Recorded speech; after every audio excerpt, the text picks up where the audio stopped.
তিনি বলেছেন, তোমরা ইতিহাস পড়ে দেখতে পারো, আমি নূহ আলাইহিস সালামের সম্প্রদায়কে ধ্বংস করে দিয়েছি, আমি আদ জাতিকে ধ্বংস করে দিয়েছি, সমুদ জাতিকে আমি ধ্বংস করে দিয়েছি। কোন শক্তিশালী জাতিকে ধ্বংস করতে আমি ভয় করি না। ওলা একা ভোগ বাহা, তারা কি আমার বিচার করবে? আমি কোন জাতিকে ধ্বংস করলে কি তারা আমার পাল্টা বিচার করতে পারে? এই ভয় আমি করি না, এরকম কোন আশঙ্কা আমার মধ্যে নেই। আমি তোমাদের চেয়ে শক্তিশালী জাতিকে সৃষ্টি করেছি, ধ্বংস করেছি। লাম ইউখলাক মিসলুহা ফিল বিলাদ, পৃথিবীতে আমি তাদের মতো শক্তিশালী কোন জাতি সৃষ্টি করিনি। যারা ছিল আদ, যারা ছিল সামুদ, যারা ছিল ফিরআউন, কত শক্তিশালী জাতি ছিল তারা। আমি তাদেরকে মাটির নিচে ভূগর্ভে চাপা দিয়ে দিয়েছি। আমি ঝঞ্ঝা ঝড় বৃষ্টি দিয়ে তাদেরকে আমি ধুলা করে দিয়েছি। আমি শক্তিশালী জাতিকে সাগরে ডুবিয়ে দিয়েছি। কেউ আমার কিছু করতে পারেনি। তার নাম আমি একক ক্ষমতার অধিকারী, আমি আল্লাহ। যেখানে সেখান তিনি দেখাচ্ছেন আমার নাম আজিজ, আমি পরাক্রমশালী, আমার নাম হাকিম, প্রজ্ঞাময়। কিভাবে করা লাগবে, কাকে কখন ধ্বংস করা লাগবে, আমি তা ভালোভাবেই বুঝি। মাঝে মধ্যে বলছেন ওয়া আলা কুল্লি শাইইন কাদির, তিনি সর্বশক্তিমান, সব কিছু করতে পারেন। ইন্নাকা আলা কুল্লি শাইইন কাদির, তুমি তো সর্বশক্তিমান, তুমি সব কিছু করতে পারো, তুমি পরাক্রমশালী, তুমি আজিজ, তোমাকে কেউ ঠেকাতে পারে না। পুরো কোরআন নিজের ক্ষমতা দিয়ে ভরে ফেলে দিয়েছে। এর পরে যেটা দেখিয়েছেন সেটা হলো, তিনি বলছেন আমার নাম গফুর, আমি ক্ষমা করতে পারি। আমার নাম রাহিম, আমি দয়া করতে পারি। আমার নাম গফফার, আমি খুব বেশি বেশি ক্ষমা করতে পারি। আমার নাম রাউফ, আমি প্রেমময়। মানুষ একটু কিছু বললে আমি তার দিকে লাফ দিয়ে যাই। ও যত আগে আসে আমার দিকে, আমি তার চেয়ে বেশি আগিয়ে যেতে পারি, যাই আমি। আমার নাম অদুদ, আমি হচ্ছি প্রেমময়। আমার নাম রাউফ, আমার নাম অদুদ, আমার নাম রাহিম, আমার নাম রহমান, আমার নাম গফুর, আমার নাম গফফার। পুরো কোরআন মাজিদকে পাতায় পাতায়, পৃষ্ঠে পৃষ্ঠে, লাইনে লাইনে তিনি গাফুর আর গাফফার আর রাহিম আর রহমান দিয়ে ভরে ফেলেছে। জাতি বড় নেমুখ হারাম কেউ একদিন পড়া বোঝা প্রয়োজন মনে করে না। যারা কিছু পড়েছে তারা বড় চাকরি করে, বউ নিয়ে আনন্দে খায়, দিন কাটায়, কোনোদিন একটু পড়া প্রয়োজন মনে করে না। সুন্দর করে বাড়িতে সাজিয়ে রেখেছে, কত প্রয়োজনীয় জিনিস তা নিজেও জানে না। তবে মনে করে কোরআন মাজিদ মানে সম্মান করা লাগে, তাই কাপড় দিয়ে জড়িয়ে সাজিয়ে উঠিয়ে রেখেছে। তা তার কত প্রয়োজনীয় তার জানা নেই। সম্মানিত দিনী ভাই বোন, আপনাকে আমি কি দিয়ে বুঝাই? তিনি যে বসো। সম্মানিত দিনী ভাই বোন, আপনাদের কাছে আমাদের একটা অনুরোধ থাকছে, একটু ধৈর্যের পরিচয় দেন। আমিও অনেক কষ্ট করে এসেছি। গত রাতে দিনাজপুর হাশেমপুরে ছিলাম। আমি দিনাজপুর হাশেমপুর থেকে বাড়ি গেছি, প্রতিষ্ঠানে ক্লাস নিয়েছি, প্রয়োজনে কিছু মানুষের সাথে অনেক বৈঠক করেছি। সারাদিন মানুষ আসতে থাকে, কারো ফতোয়ার প্রয়োজন, কারো স্বামী স্ত্রীর সমস্যা, কারো প্রোগ্রাম, সারাদিন মানুষ আসতে থাকে। মানুষ যখন বের হয়ে গেছি তখনও দেখছি যে 2-3 দল দাঁড়িয়ে আছে, যাদের সাথে কথা বলছি গাড়িতে ওঠার সময়। এরপরে আমি এসে আপনাদের দিনাজপুরে এসেও 2-3টা বৈঠক করলাম। এরপরে আমি এখানে আপনাদের সামনে দাঁড়িয়েছি। আপনি যদি বলে আমি ক্লান্ত, তাহলে আমি কষ্ট পাবো। আপনাকে আমি একটু ধৈর্য ধারণ করার জন্য অনুরোধ জানাচ্ছি। ধৈর্য শব্দটি কি ঘোড়ার ডিম হয়ে গেল? মানুষে বলে ঘোড়ার ডিম, কিন্তু কেউ দেখেনি, কেউ জানে না।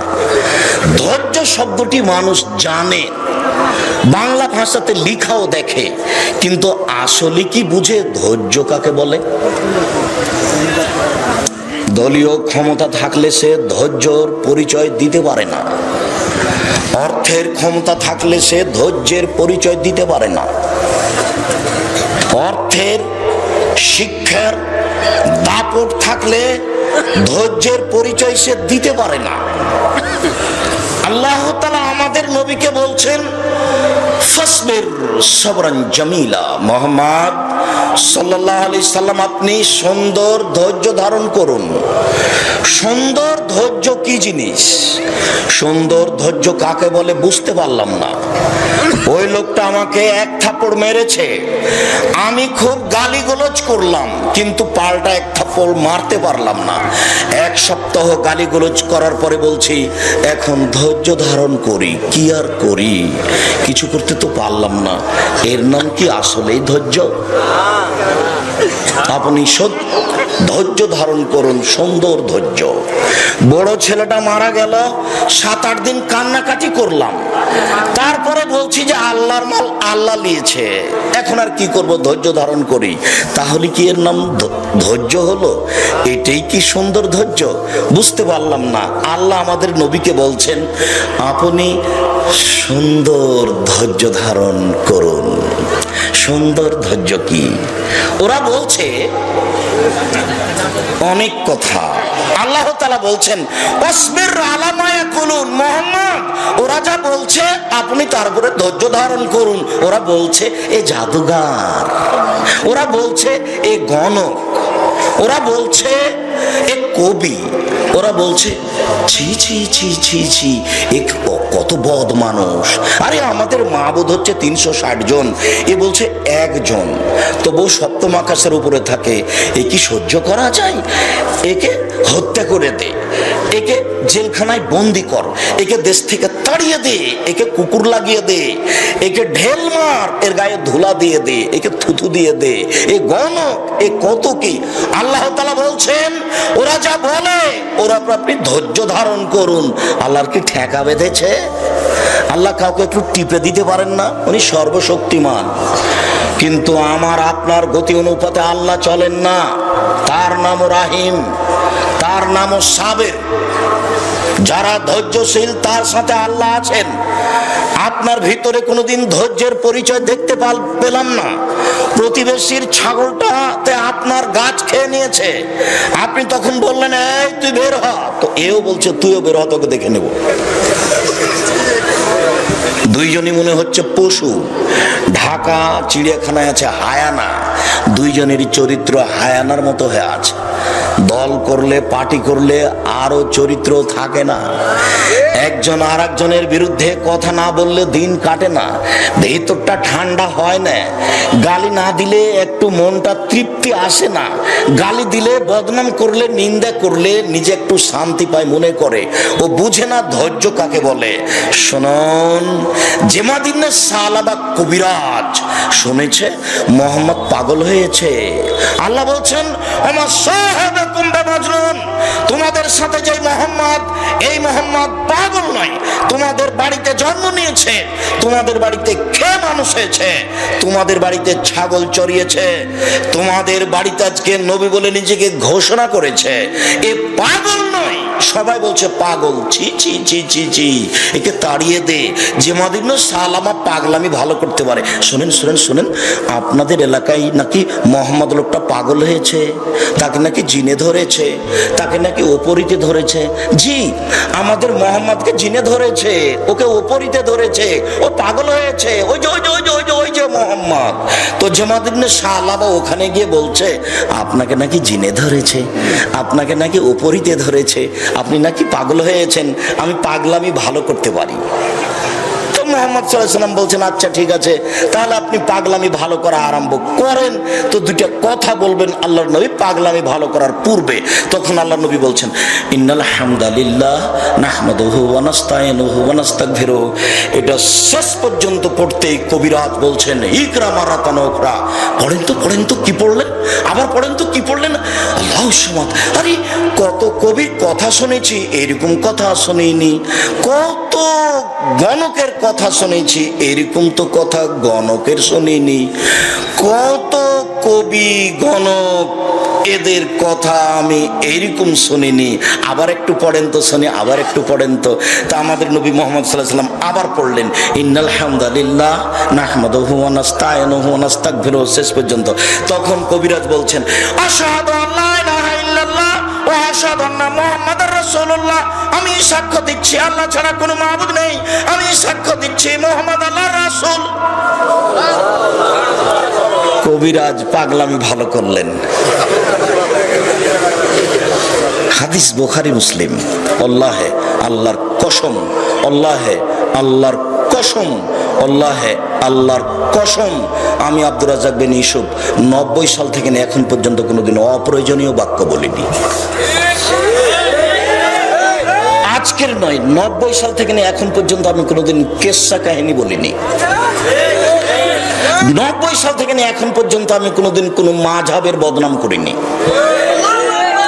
90 সাল থেকে এখন পর্যন্ত আমি কোনো মানুষকে সামনে রেখে কারণ নিন্দা করে আমি কোনোদিন কথা বলিনি। আমি বলেছি 95% জন বক্তা মিথ্যুক, তবে আমি বলিনি ইনি মিথ্যুক, এ কথা আমি বলিনি। 98% জন মুফাসসির মিথ্যুক আমি বলেছি, তবে বলিনি ইনি মিথ্যুক, এ কথা আমি বলিনি। আল্লাহে আল্লাহর কসম, আমি জাতিকে ফাঁকি দিতে আসিনি, আজকেও দেব না। আমি কোনোদিন অপ্রয়োজনীয় কথা বলি না। আপনাকে আমি একটু ধৈর্য ধারণ করার জন্য অনুরোধ জানাচ্ছি, একটু ধৈর্যের পরিচয় দেন। ওই আয়াতটা নিজের মধ্যে কাজে লাগাবেন। আল্লাহ তাআলা বলছেন পরহেজগার মানুষের জন্য আমি জান্নাত প্রস্তুত করেছি। তখন আবার বলছেন পরহেজগার কে? আল্লাযীনা ইউনফিকুনা ফিস সাররাই ওয়াল যাররাই ওয়াল কাযিমিনাল গায়জ ওয়াল আফিনা আনিন নাস।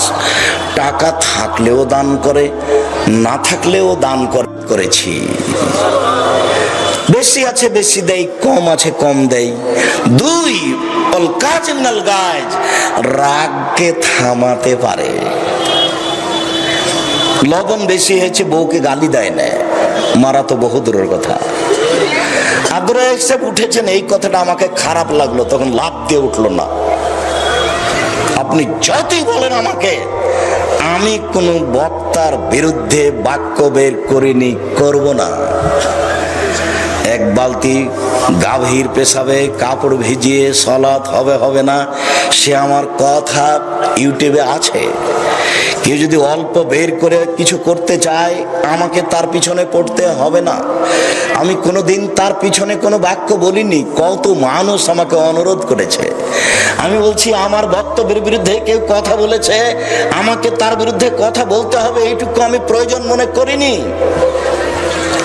আমার জীবনে আমি কোনোদিন অপ্রয়োজনীয় বাক্য বলিনি।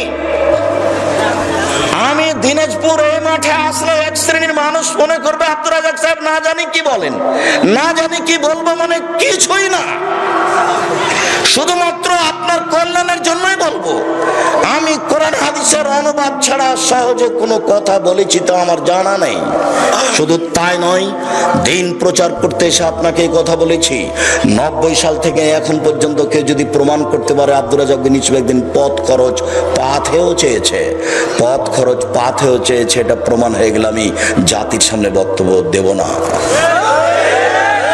দিনাজপুর থেকে আমি চলে গেছি, তারা পরীক্ষা করে দেখেছে যে কি বলেন, 1 টাকাও দেয়নি। দিনাজপুর থেকে আমি রাজশাহী চলে গেছি, পরীক্ষা করে দেখেছে কি বলে, আমি আব্দুর রাজ্জাক বিন ইউসুফ বলিনি, বলার আমি প্রয়োজন মনে করি না। আপনি আমাকে সাধারণ কথা দিয়ে ভাসিয়ে দেওয়ার চেষ্টা করিয়েন না, আপনাকে আমি অনেক ভালোবাসি। আমি আপনার জন্য এসেছি, আমার আড়ে আমার উপরে খারাপ মন্তব্য করিয়েন না। আপনার পা পিছলে যাবে, আপনার ক্ষতি হবে। আপনাকে আমি চিনলাম না, না জেনে আপনি আমার বিরুদ্ধে মন্তব্য করলেন, অথচ ওই মন্তব্যের হকদার আমি নই। জাতির যদি রাস্তাঘাট করে দিতে না পারি, জাতির যদি স্কুল কলেজ করে দিতে না পারি, জাতিকে চূড়ান্ত সঠিক ধর্ম দিতে পারবো ইনশাআল্লাহ। ধর্মের ব্যাপারে জাতিকে ফাঁকি দিয়ে পরকাল হারাতে রাজি নই। এই পথ আমি কোনোদিন অবলম্বন করিনি, করব না। বরং আপনাকে আমি অনুরোধ জানিয়েছি যে ধর্মের নামে সত্য মিথ্যা আছে, আপনি একটু বিবেচনা করুন। আমি বলেছি সাদ্দাদের কাহিনী মিথ্যা, এমন কোন মায়ের বেটা আছে তার প্রমাণ দিতে পারে? আমি 6 মাস সময় দিয়েছি, ঘটনা কোথায় আছে? আরে সত্য মিথ্যা পরে, আগে প্রমাণ করতে হবে ঘটনা কোথায় আছে। কেউ একটু বলে না কেন জাফর সাহেব? এই দেখেন আছে, কে একটু বলে না কেন? বলার সাহসটা কোথায়? কোরআন মাজিদের শেষ পৃষ্ঠায় এক লাইনে হেডলাইন লেখা আছে, দোয়া ও খাতমিল কোরআন। এক পৃষ্ঠে যাবত আমি বলেছি একটি বাক্য আল্লাহ রাসূলের নয়, মানুষের বানানো দোয়া। কিয়ামত পর্যন্ত সময় থাকলো, যদি কোনোদিন এই দোয়া সঠিক বলে প্রমাণ হয়, আমি আব্দুর রাজ্জাক বিন ইউসুফ সেদিন থেকে আর জাতির সামনে আসবো না। সাধারণভাবে কোনো কথা আমি জাতির সামনে পেশ করিনি, জাতিকে আমি ফাঁকি দিতে চাইনি। বইয়ের নাম মুকসাদুল মুমিনিন, হেডলাইন হচ্ছে যে অবিবাহিত ছেলে মেয়ের পড়া নিষেধ, এটাই হেডলাইন। যে দেখে সেই পড়ে, যে দেখে সেই পড়ে। কিরে ঘটনা কি? অবিবাহিত ছেলে মেয়ের পড়া নিষেধ, এই কথা কেন? এখন দেখে যে লেখা আছে, ভরা পেটে স্ত্রী মিলন হলে ছেলে ভ্যাংচা হয়, সফরের পূর্বে স্ত্রী মিলন হলে ছেলে টেরা হয়, চন্দ্র গ্রহণের সময় স্ত্রী মিলন হলে ছেলে কানা হয়, সূর্য গ্রহণের সময় স্ত্রী মিলন হলে ছেলে খোড়া হয়। আল্লাহর কসম, একটি বাক্য রাসূলের নয়। শুনুন, শুধু তাই নয়, পুরো আলোচনাটা কোরআন মাজিদের সরাসরি বিরোধী। কোরআন মাজিদে আল্লাহ তাআলা বলেন, নিসাউকুম হারফুল লাকুম ফাতু হারসাকুম। পৃথিবীর মানুষ তোমাদের স্ত্রী, তোমাদের জমি। পৃথিবীর মানুষ তোমাদের স্ত্রী, তোমাদের ক্ষেত। তোমরা তোমাদের জমিতে, তোমাদের খেতে আসো তোমাদের ইচ্ছা মতো। ভরা পেটেই কি, খালি পেটেই কি, সফরের পূর্বেই কি, চন্দ্রগ্রহণ লাগলেই কি আর না লাগলেই কি। এই কথা আল্লাহ তাআলা বলেন। শুনুন, আপনাকে আমি একটু ধৈর্য ধারণ করার জন্য অনুরোধ জানাচ্ছি। সম্মানিত দিনী ভাই বোন, কম পয়সা দান করে, বেশি পয়সা দান করে, আমি তার জন্য জান্নাত প্রস্তুত করেছি। 2, রাগকে থামাতে পারে। লাইসা সাদিদু বিশুরা, আছাড় দিয়ে ফেলে দিতে পারলে মানুষ শক্তিশালী হয় না। আল্লাহ নবী বলছেন, আল্লাযী ইয়ামলিকু নাফসাহু ইনদাল গাযাবে, রাগের সময় যে নিজেকে থামাতে পারে তার নাম শক্তিশালী। হাদিস বুখারী মুসলিম। খুব রাগ, অধীনস্থ লোকটাকে মনে হচ্ছে একবারে থেতলে দিই, পা দিয়ে ডলে দিই। এরকম সময়ে যে নিজেকে থামাতে পারে, আমি আল্লাহ তার জন্য জান্নাত প্রস্তুত করেছি। মানুষকে যে মাফ করতে পারে। অধীনস্থ ছেলেটা, আহমদ জি কোথায় গেছিলি? আহমদ জি নেই, আহমদ জি, আহমদ নেই। অনেকক্ষণ পরে, জি কোথায় গেছিলি? ভুল হয়েছে। তো দাঁত ভেঙে দেবো, ভুল আবার কি? যখন ভুল হয়েছে বলেছে, তখন আর কোনো বাক্য ব্যবহার করিয়েন না। আর ভুলটাই তাকে চলতে দেন। মানুষ কোরআন মাজিদ পড়ে না, যারা তাফসির মাহফিল করাই যারা, তারাও বুঝতে পারেনি কি জিনিস, আর যারা করে তারাও বুঝতে পারেনি কি জিনিস। মহান আল্লাহ বলেন, পৃথিবীর মানুষ, তোমরা মানুষকে মাফ করতে শিখো, আমি আল্লাহ তোমাদের জন্য জান্নাত প্রস্তুত করেছি। 3 শ্রেণীর মানুষের জন্য আমি জান্নাত প্রস্তুত করেছি। 1, দান করে যে। 2, রাগকে থামাতে পারে যে। 3, মানুষকে মাফ করতে পারে যে। একটু ধৈর্যের পরিচয় দিয়ে কথা শোনার চেষ্টা করুন। আমাদের পক্ষ থেকে জোরালো অনুরোধ রইল। সম্মানিত দিনী ভাই বোন, কোরআন মাজিদে শেষের যেটুকু কথা আছে সেটুকু হলো কিছু বিধান, কিভাবে সালাত আদায় করতে হবে, কিভাবে যাকাত দিতে হবে, কিভাবে সিয়াম পালন করতে হবে, কিভাবে হজ করতে হবে, কিভাবে যুদ্ধ বিঘ্নে যেতে হবে, কিছু নিয়ম কানুন আছে। তারই ফাঁকে ফাঁকে জাহান্নাম জান্নাত, তারই ফাঁকে ফাঁকে জাহান্নাম জান্নাত, তারই ফাঁকে ফাঁকে জাহান্নাম জান্নাত। এইভাবে পুরো কোরআন মাজিদ 30 পারা তার সংক্ষিপ্ত কয়েক মিনিটে আপনার সামনে একটা সংক্ষিপ্ত বিবরণ পেশ করলাম। এই হচ্ছে কোরআন মাজিদ। কোরআন মাজিদ। আবু মুসা আশআরী রাদিয়াল্লাহু তাআলা আনহু বলেন, রাসূল সাল্লাল্লাহু আলাইহি ওয়াসাল্লাম বলেছেন, আল কোরআনু হুজ্জাতুন লাকা আলাইকা, কোরআন তোমার পক্ষেও হতে পারে, কোরআন তোমার বিপক্ষেও হতে পারে। বিচারের মাঠে কোরআন আপনার পক্ষে দাঁড়াবে, কোরআন বিপক্ষেও দাঁড়াতে পারে। খুব জটিল কথা। হাদিস বুখারী মুসলিম, হাদিস বুখারী মুসলিম মানে আমার কথাটা বুঝতে পারেননি। যখন আমি বলেছি বুখারী মুসলিম, তখনই আমি এই কথা বলেছি। আম গাছে জাম ধরতে পারে, ধরে না। অমাবস্যা রাতে চাঁদ উঠতে পারে, উঠে না। সুয়ের ছিদ্র দিয়ে লাঙ্গলের ফাল ঢুকতে পারে, ঢোকে না। সুয়ের ছিদ্র দিয়ে লাঙ্গলের ফাল ঢুকে যেতে পারে, আম গাছে জাম ধরে যেতে পারে, অমাবস্যার রাতে চাঁদ উঠে যেতে পারে, এগুলো ঘটে যেতে পারে। আমি যে কথা বললাম এতে সন্দেহ আছে বলে কিয়ামত পর্যন্ত চেষ্টা করলে সরিষা ঢোকানো যাবে না। যা বলছি তাই থাকবে, তার নাম বুখারী মুসলিম।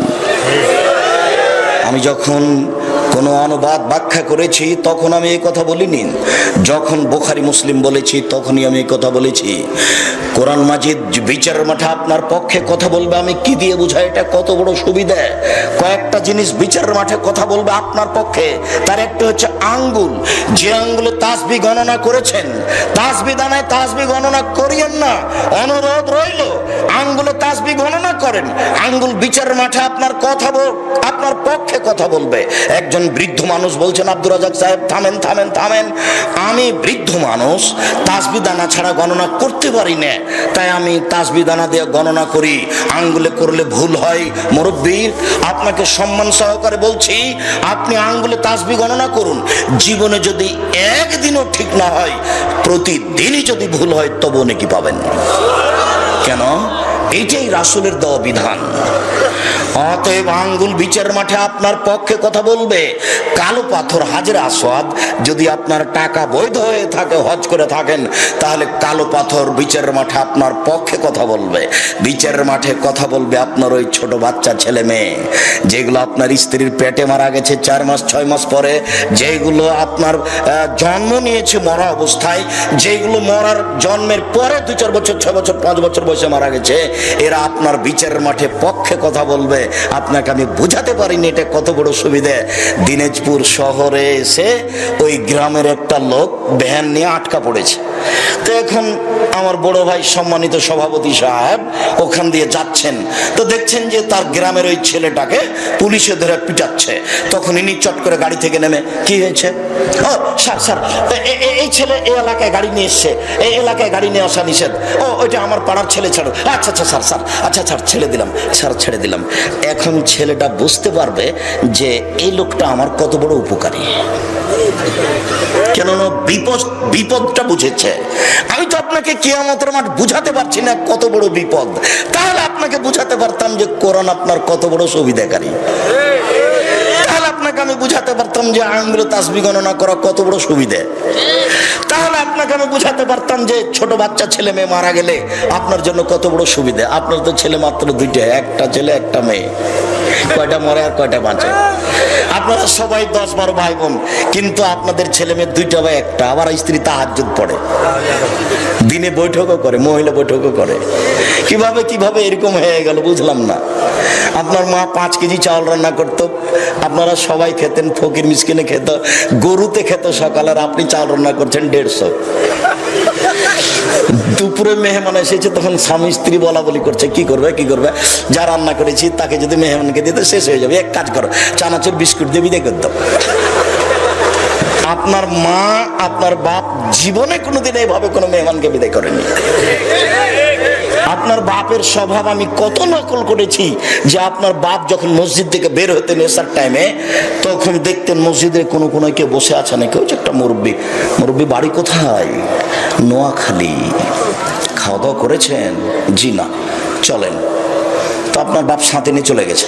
আপনার মা জানতেন যে মেহমান মসজিদ থেকে ধরে নিয়ে আসতে পারে, আপনার মা কোনোদিন ভারী মনে করেনি। আর আজকে যদি আপনি একটা বড় উচ্চ শিক্ষিত মানুষকে সাথে নিয়ে যান রাত 10টা 11টার সময়, আর যদি বউকে বলেন যে একটু মেহমান আছে, তাহলে তো একবারে নাক সিটকা, তুমি সময় পাও না, তোমার হিসাব নেই। বউ আমি তালাক দিতে বলিনি, তুমি পরামর্শ দিতে বলেছি, পরামর্শ দিয়েছি। আমি বলেছি আপনার স্ত্রীকে আপনার মায়ের স্বভাবে ফিরে যেতেই হবে, আর আপনাকে আপনার বাপের স্বভাবে ফিরে যেতেই হবে যে কোনো মূল্যে। টাকা পকেটে আছে, তারপরেও কোন স্বভাবে বললেন যে মাফ করো? বাড়ি থেকে আপনার স্ত্রী এইভাবে 50টা 5 টাকা নোট, 10টা 10 টাকা নোট পকেটে বের করে দিবে। আপনার স্ত্রী বলে দিবেন, শোনেন খুচরা টাকা পকেটে নিয়ে যান তো, যত মানুষ আসবে 5 টাকা 10 টাকা করে দিতে থাকবেন। এ কোন অভ্যাস যে মাফ করেন? আপনার মা নিজে বলতেন আপনার বাপকে যে একটু ফকির মিসকিন কয়দিন থেকে আসে না মনে হচ্ছে, একটু ভাত দেওয়ার মন চাচ্ছে, খেতে দেওয়ার মন চাচ্ছে। আর আপনার স্বভাব, ঢোকার সময় যদি একজন ফকির বসে আছে দরজায়, আপনি মোটর সাইকেল নিয়ে ঢুকছেন, খুব অসুবিধা, তখন আপনি বলছেন শরত শরত, তাড়াহুড়ার সময় রাস্তা ঘেরে আছে। আপনার মার স্বভাব এরকম আর আপনার স্বভাব এরকম। ভালোবাসা কিভাবে আপনি পাবেন আল্লাহ? বিবেচনা করুন সম্মানিত দিনী ভাই বোন। শুনুন, কোরআন পক্ষেও কথা বলতে পারে, কোরআন বিপক্ষেও কথা বলতে পারে। বিপদ ঘনিয়ে আসছে। উসমান রাদিয়াল্লাহু তাআলা আনহু বলেন, রাসূল সাল্লাল্লাহু আলাইহি সাল্লাম বলেছেন, খায়রুকুম মান তাআল্লামাল কোরআন আল্লামাহু, তোমাদের মধ্যে সবচেয়ে উত্তম ভালো মানুষ হচ্ছে সেই যে কোরআন মাজিদ পড়ে আর একজনকে পড়ায়। আয়েশা রাদিয়াল্লাহু তাআলা আনহা বলেন, রাসূল সাল্লাল্লাহু আলাইহি সাল্লাম বলেছেন, আল মাহিরু বিল কোরআনি মা সাফারাতিল কিরামিল বারারা, যারা কোরআন মাজিদ বুঝে পড়ে তারা কিয়ামতের মাঠে দামি সম্মানিত লেখক ফেরেশতাগণের সাথে থাকবেন। আপনাকে আমি এখন বুঝাতে পারবো যে আপনার কত বড় সম্মান। আমি একটা খাকসার মানুষ, আপনার মনটা চাচ্ছে যে আব্দুর রাজ্জাক সাহেবের পাশে বসে একটু ছবি উঠালে খুব ভালো লাগতো। আপনি কত ব্যস্ত না, আমার কথা হচ্ছে তো আমি একটা সাধারণ খাকসার, আমার আর কি দাম আছে? আমি কচুর পাতার পানি নড়চড় নড়চড় করে তো গেল। কচুর পাতার পানি বুঝেন? এইটুকু সামান্য মানুষ। আর আল্লাহর নবী বলছেন, হাদিস বুখারী মুসলিম, যারা কোরআন মাজিদ বুঝে পড়ে তারা জিবরাইলের মতো ফেরেশতার সাথে থাকবেন বিচারের মাঠে, তারা সম্মানিত লেখকগণের সাথে থাকবেন বিচারের মাঠে। আমি আপনাকে কি দিয়ে বুঝাই কোরআন বুঝে পড়া কত উপকার, আমি জাতিকে বুঝাতে পারলাম না। তাই মাঝে মধ্যে বলি, আল্লাহ যদি আমাদের দিয়ে খিদমত নাও তাহলে জাতির সামনে আমাদেরকে গ্রহণীয় করো, আর যদি আমাদের দিয়ে না চলে তাহলে এমন সম্মানিত উচ্চ শিক্ষিত জ্ঞানী গুণী পণ্ডিত মানুষকে নিয়ে আসো যারা জাতির সামনে নির্বিঘ্নে কোরআন হাদিসের কথা বলতে পারবে এবং জাতি তাদের কথা মেনে চলবে, তারা বুঝবে কোরআন কি জিনিস। এরকম মানুষ তুমি দাও, আর নাহলে আমাদেরকে সে মানে নিয়ে চলো।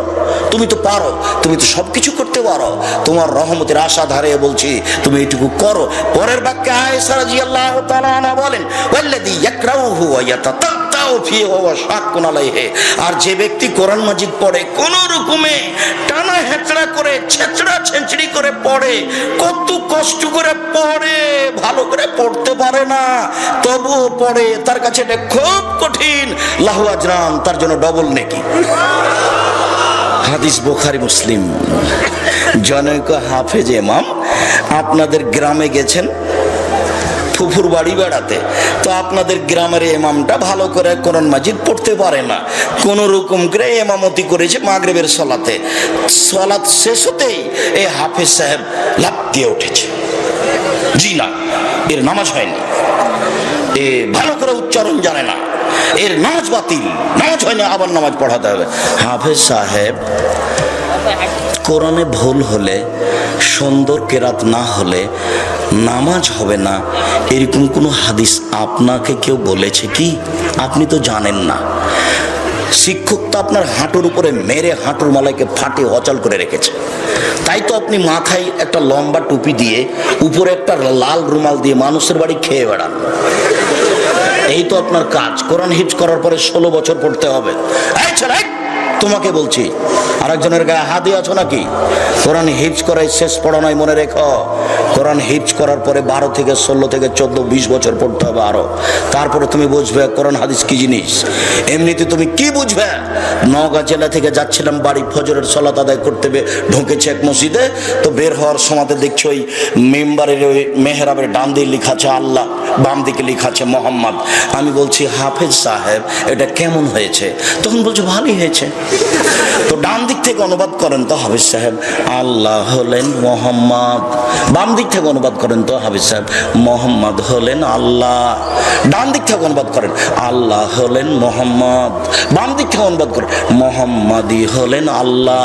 কেমন হয়েছে? ভালোই হয়েছে। তো আমি বললাম, আচ্ছা হাফেজ সাহেব, মোহাম্মদ শব্দটাকে সরিয়ে দেন, ওখানে লিখেন আকবর। এবার হলো আল্লাহ আকবর।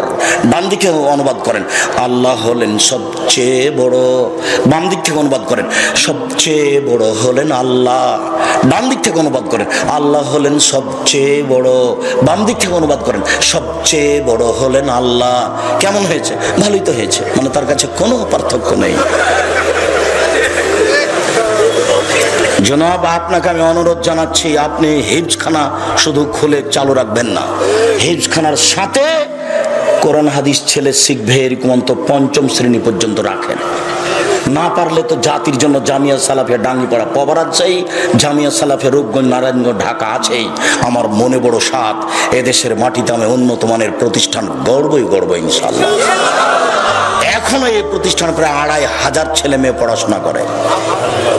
আমার মনে বড় সাধ, এদেশের মাটিতে আমি উন্নত মানের প্রতিষ্ঠান গড়বই ইনশাআল্লাহ। যেখানে ছেলেরা বাংলা, ইংরেজি, আরবি উন্নত মানের শিক্ষা অর্জন করে অন্যায়ের বিরুদ্ধে লড়বে মুখে কলমে মিডিয়ায়। আমার মনে বড় সাধ, আপনার কাছে আমি দোয়া চেয়েছি, অন্য কিছু চাইনি। ভুল আকীদা থেকে মানুষকে ফিরিয়ে নিয়ে আসতেই হবে যে কোনো মূল্যে। আপনি প্রাণপণে চেষ্টা করুন। উকবা বিন আমির রাদিয়াল্লাহু তাআলা আনহু বলেন, খারাজা রাসূলুল্লাহ সাল্লাল্লাহু আলাইহি সাল্লাম ওয়া নাহনু ফি সুফফা। আমরা আহলে সুফফাদের সাথে ছিলাম। আল্লাহর নবী বের হয়ে আসলেন। তখন আল্লাহর নবী এসে বললেন, আইয়ুবাহাদুকুম আই একদল বোথনা বিলাকিকে, তোমাদের কেউ পারবে কি বোথা পাহাড়ে সকালে সকালে যেতে, আকিক পাহাড়ে সকালে সকালে যেতে? ফা এতি বে কওমাইনে নাকাতাইনে, দুইটি উঁচু দামি উট নিয়ে চলে আসবে।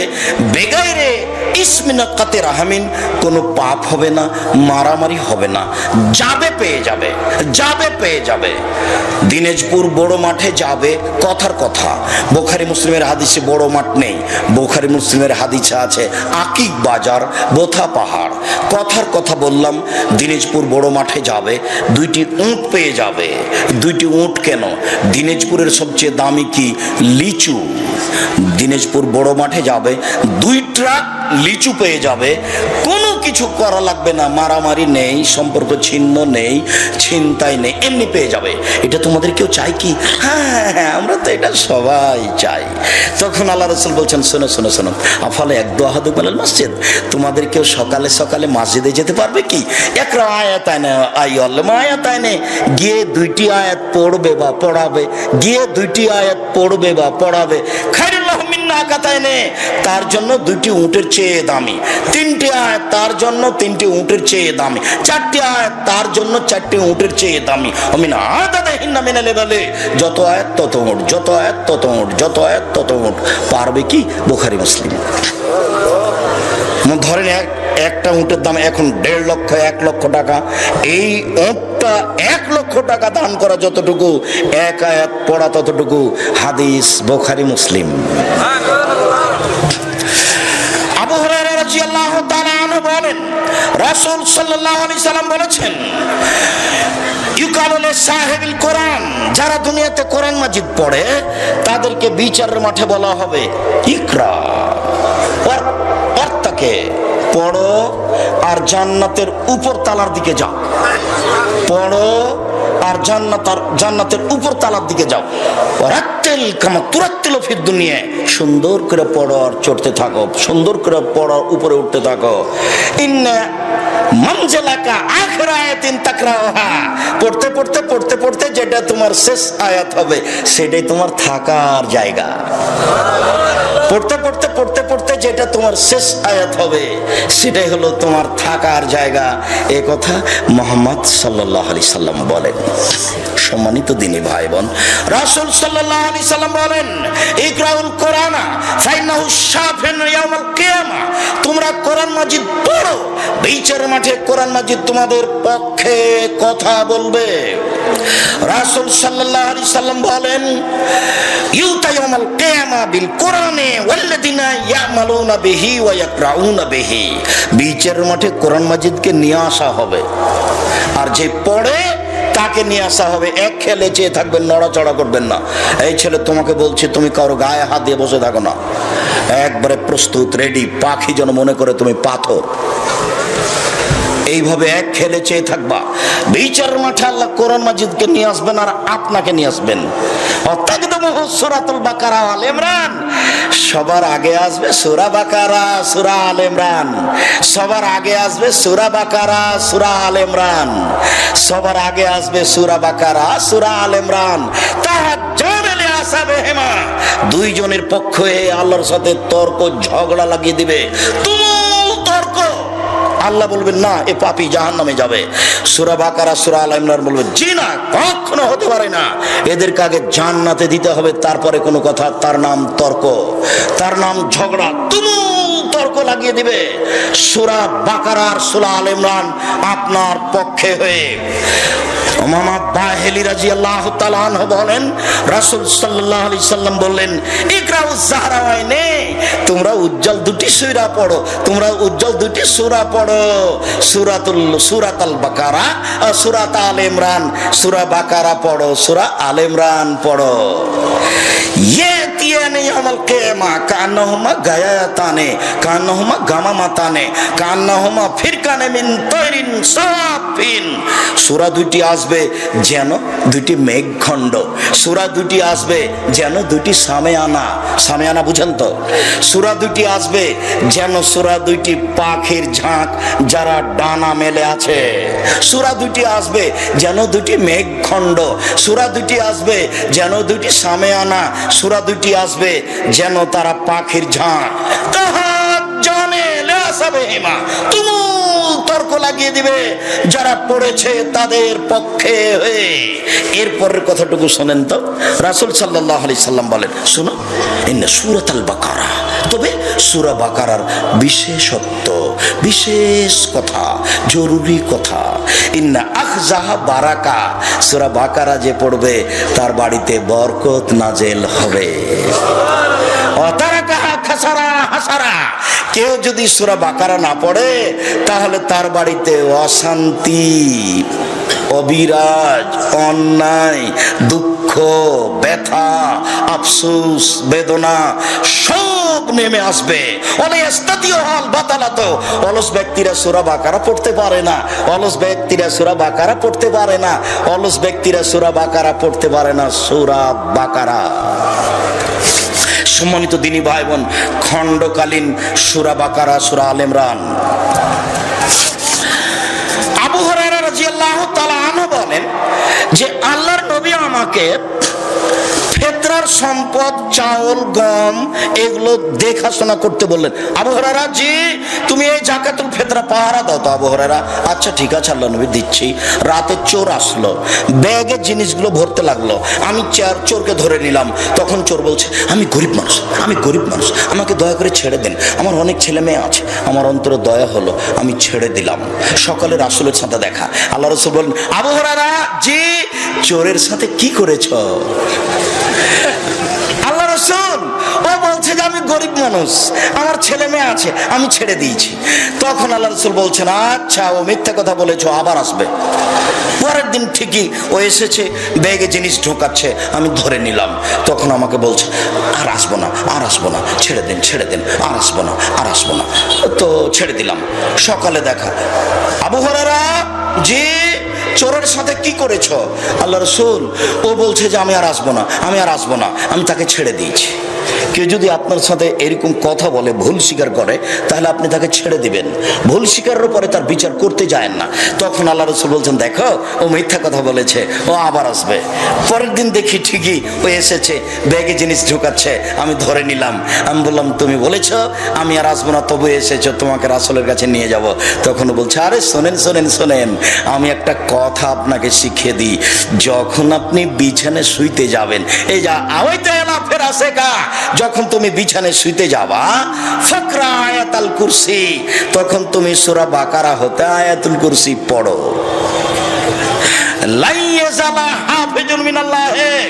আল্লাহর পক্ষ থেকে সকাল পর্যন্ত একজন রক্ষক থাকবে। শয়তান, শয়তান তোমার পাশে আসতে পারবে না। তুমি আয়াতুল কুরসি পড়ো, সূরা বাকারার খণ্ডকালীন আয়াত, সূরা বাকারার আয়াতুল কুরসি পড়ো, রাতে পড়ে ঘুমিয়ে যাও, শয়তান তোমার নিকটে আসতে পারবে না। সকালে আবু হুরায়রা, জি চোরের সাথে কি আচরণ করেছো? আল্লাহর নবী চোর এগুলো এগুলো বলল। ওহো, আরে চোর ঠিকই বলেছে, তবে ও নিজে মিথ্যুক, ও তো শয়তান, ও তো শয়তান। হাদিস বুখারী মুসলিম। আব্দুল্লাহ ইবনে মাসউদ রাদিয়াল্লাহু তাআলা আনহু বলেন, রাসূলের জন্য বিশেষ দোয়া পড়তে হবে। আল্লাহ নবী বলছেন, তোমরা তোমাদের বাড়িকে কবরস্থান করো না। শোনো, মান কারা আয়াতাইন মিন আখির সূরাতিল বাকারা ইয়ানফিরু শায়তান মিনাল বাইতে, যেই বাড়িতে সূরা বাকারার শেষ দুই আয়াত পড়া হবে সেই বাড়িতে শয়তান থাকে না। যেই বাড়িতে সূরা বাকারার শেষ দুই আয়াত পড়া হয় সেই বাড়িতে শয়তান থাকে না, সেই বাড়ি থেকে শয়তান চলে যায়। অফিরেও আয়াতিন, অন্য এক বর্ণনায় এসেছে, যেই ঘরে রাতে সূরা বাকারা পড়া হয় সেই ঘরে শয়তান থাকে না, যেই বাড়িতে সূরা বাকারা পড়া হয় সেই বাড়িতে শয়তান থাকে না।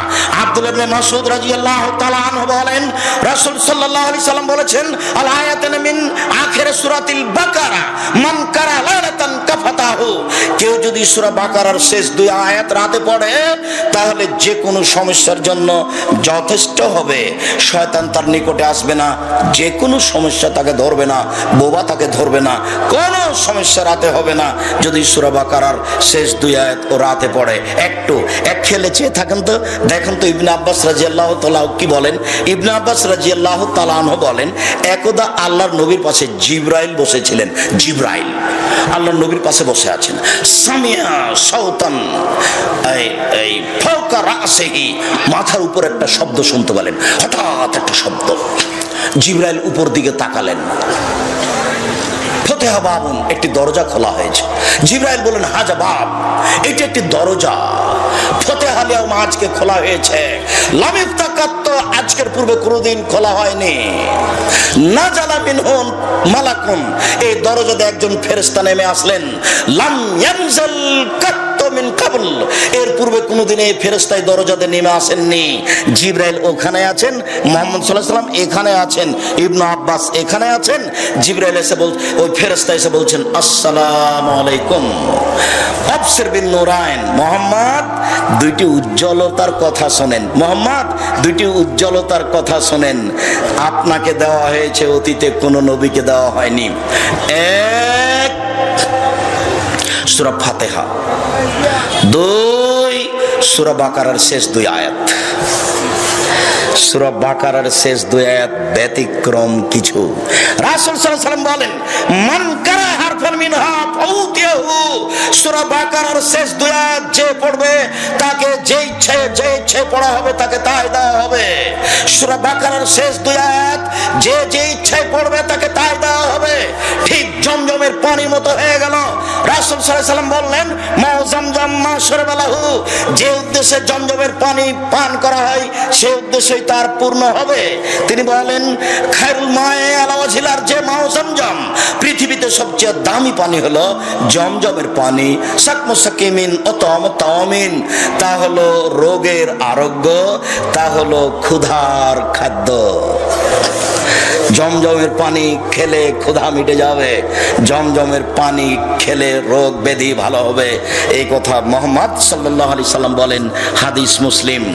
সম্মানিত দ্বীনি ভাই বোন, জাবের রাদিয়াল্লাহু তাআলা আনহু বলেন, রাসূল সাল্লাল্লাহু আলাইহি ওয়াসাল্লাম বলেছেন, ইন্না সূরাতান ফিল কোরআনে সালাসুন আয়াত, নিশ্চয় কোরআন মাজিদ একটি সূরা রয়েছে যাতে রয়েছে 30টি আয়াত।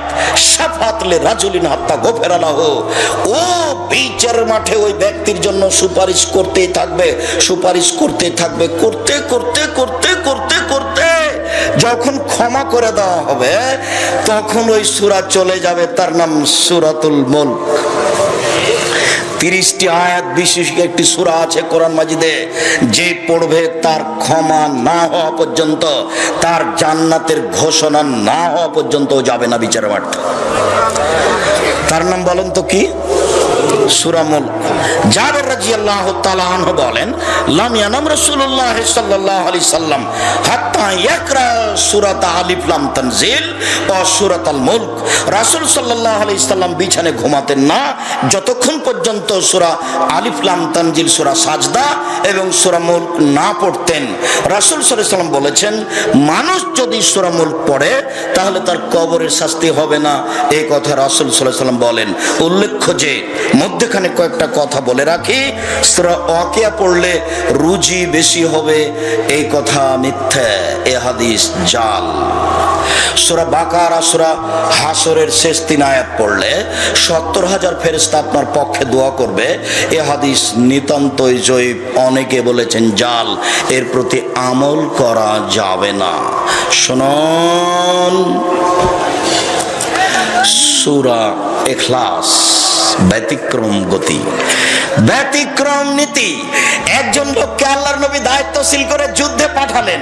ওই লোক যতবার কোরআন মাজিদ পড়ে সালাতে ততবার শেষে সূরা ইখলাস পড়ে, যতবার কোরআন মাজিদ পড়ে সালাতে ততবার সূরা ইখলাস পড়ে শেষে। সবাই এসে রাসূলের কাছে অভিযোগ করলো, আল্লাহর নবী, আমাদের নেতা খালি সূরা ইখলাস পড়ে, আমাদের নেতা খালি সূরা ইখলাস পড়ে। তখন আল্লাহর নবী বললেন, তোমরা তাকেই জিজ্ঞাসা করো কেন সূরা ইখলাস পড়ে। তখন লোকটিকে জিজ্ঞাসা করা হলো, কেন আপনি সূরা ইখলাস পড়েন?